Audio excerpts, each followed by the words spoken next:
Welcome back to the Mountain Morning Show. We begin our Sundance Shorts coverage right now with the film Ultraviolet and director Marc Johnson. Marc, how are you doing today? Great. Good morning. How are you? Good morning. I'm doing great. Thanks for coming in. Thank you. How's your Sundance experience been? It's been amazing, really. I mean, people are just awesome with me and very supportive. In particular, the programmers. They're just awesome. So many directors. It's great to kind of network and meet a lot of other people in the field and in the craft as well, right? Absolutely, yeah. So this is your second film at Sundance? Yeah, I feel I'm very lucky about that, yeah. Yeah, congratulations on that. The second film is called Ultraviolet. It's kind of an experimental art piece, I could say. Yes. Can you kind of explain it to me? Yeah, basically that's a film that starts where this woman dreams that she's a scorpion, and when she wakes up, she's not clear whether she's herself or whether she's now a scorpion dreaming she's human. So that's this little bit of a loop story where I explore sort of interspecies sociability, where human and other species are considered equal. That's really interesting, and visually it makes more sense if you see it. So we have a little clip right now. Let's take a look at that.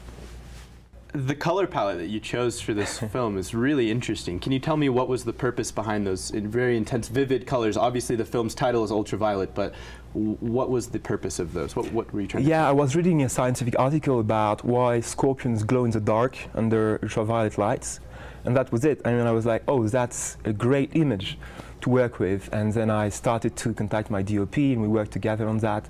And obviously, ultraviolet color is very important. It's also the color that we can't see. It's like near the, there is the infrared and ultraviolet. We're not supposed to see those things, while scorpions can, for example. So that was also my interest in those elements. So it's kind of seeing another side that you wouldn't normally see before. It kind of adds to the blurriness of, am I the human or am I the scorpion? Exactly. So where was the inspiration for this story? Where did you... Well, the story is inspired by a Chinese poem from the 3rd century BC by Zhenzi.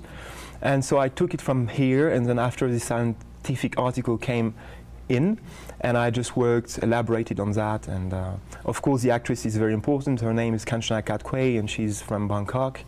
And we work together, and she does that on an everyday basis, so I needed someone that was comfortable with scorpions, and she was just fantastic with it. She's worked with scorpions in the past? She does that. So she was very comfortable with the scorpion on her and kind of crawling around her mouth. I mean, it gets so close to the point where it's almost crawling into her mouth. Yeah, well, it does happen actually at the end of the film. It entered back into the mouth. Yeah. Wow, that's as a home. Yes, basically. I see it. So it's kind of the merging of the two species, which is very interesting. Did you film? So this production, it was filmed in Thailand? In Bangkok. In Bangkok, very nice. And why Bangkok? Why Thailand?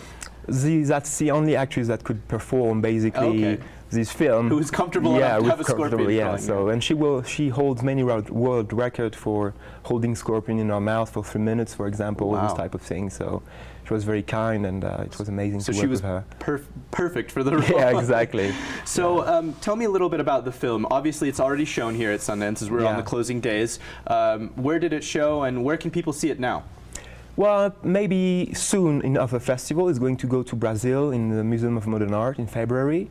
And I'm also negotiating with Amazon to put it on video on demand and different streaming platforms, maybe Nowness as well. Oh, excellent. So we'll see where it goes next. But and what's next for you, Marc? What projects are you working on? I'm working on an episodic program, documentary, 12 episodes, about human diversity and intangible cultural heritage of the humanities. I'm also working on a feature documentary. And I'm also working on a short film, which is going to be a narrative, but that's under development, so those things takes time. Wow, so you have a ton of free time, huh? Yeah, right. It seems like you're very, very busy, but obviously, are you an architect as well? Is that something? Yeah, I was trained as an architect. Trained as an architect. So does that come into play into your film when you? Yeah, definitely. About landscapes, I'm always interested in urbanism and how human beings live within those societies, and so that's definitely something important for me. Yeah. Well, this film is very interesting. I can't wait to see the full thing of it, the full feature. It was great work, and I think the metaphors and the symbolism in it is really awesome. Thank you very much. Great job on that, absolutely. Thank you. Congratulations again on making it to Sundance. I'm sure we'll see you next year. We'll see. Thank you. Perfect. Thanks again, Marc. Thanks. We'll be right back with much more on the Mountain Morning Show with more Sundance coverage, so don't go anywhere.